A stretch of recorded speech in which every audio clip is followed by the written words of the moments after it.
Chapter 9. A Cold Welcome.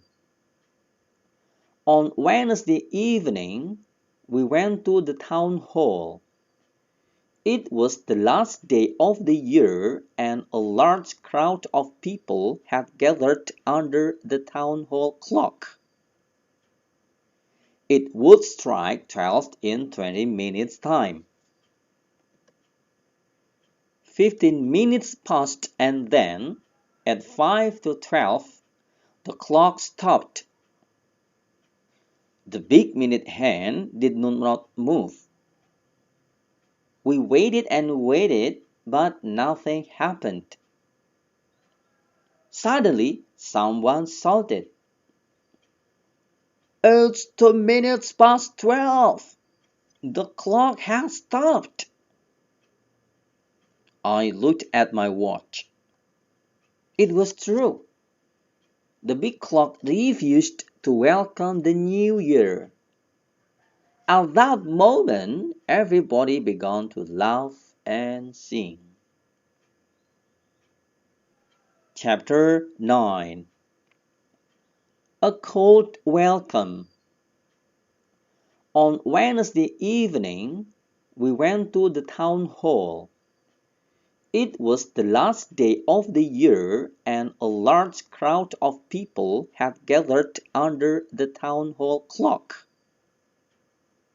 It would strike 12 in 20 minutes' time. 15 minutes passed and then, at 5 to 12, the clock stopped.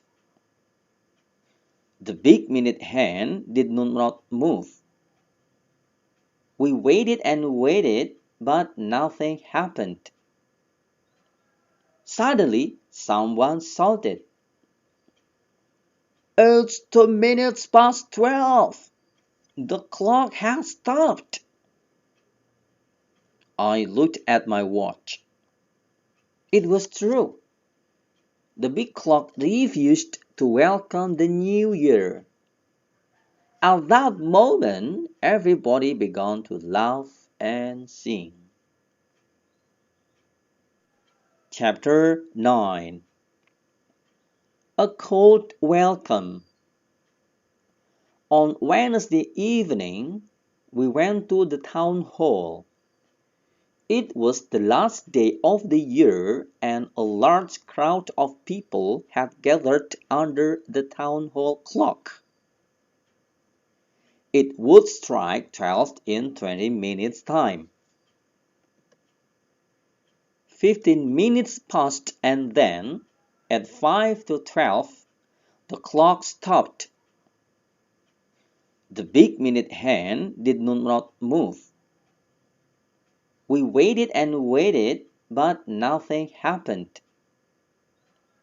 Suddenly, someone shouted, "It's 2 minutes past 12!